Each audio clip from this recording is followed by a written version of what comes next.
promoting the best practices of technology, to further humanity and the values that we hold so well, was in line with what I do. And what I do briefly is I'm in a bit of an obscure type discipline in the way of being a maritime archaeologist, and archaeologist as a sub-discipline of that. But what I've done is I'm what's known as a submerged cultural and natural resource manager. So I look at natural systems, investigate those using new technologies, and seeing how those influence our past and how our past has been deposited underwater and influenced also the natural world.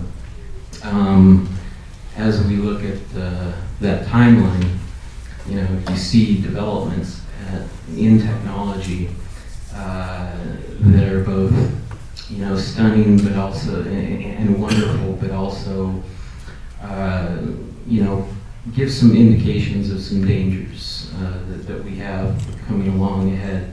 As we look ahead, these advances, they're exponential in their rate of advancement. And so with that exponential rate, we have exponential dangers that are in mind. And we can see a lot of this through some of the resources, the cultural resources that are out there. So there's a story, and it was a wonderful presentation, that we just saw with a lot of history involved. We saw, for example, the Black Sea.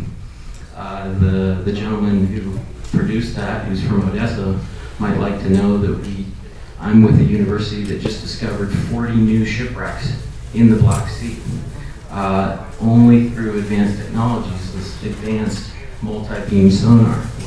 This is similar stuff that you may have seen with James Cameron and with Titanic and that sort of thing. There's also an elaborate Rhodes Stone Age network that they were able to see on the Black Sea.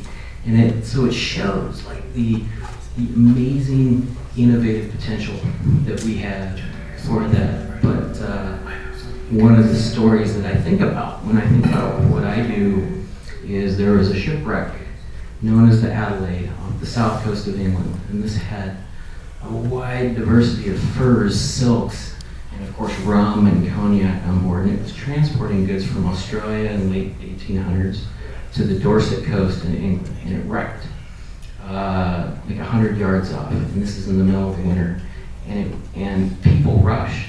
The good thing about technology is you had steam engine technology. People rushed to the site, and there were a few do-gooders, but most people used this new technology, what's called a breeches buoy, to be able to send what are essentially lines across with cannon to be able to extract all of that material off of there, the valuable stuff.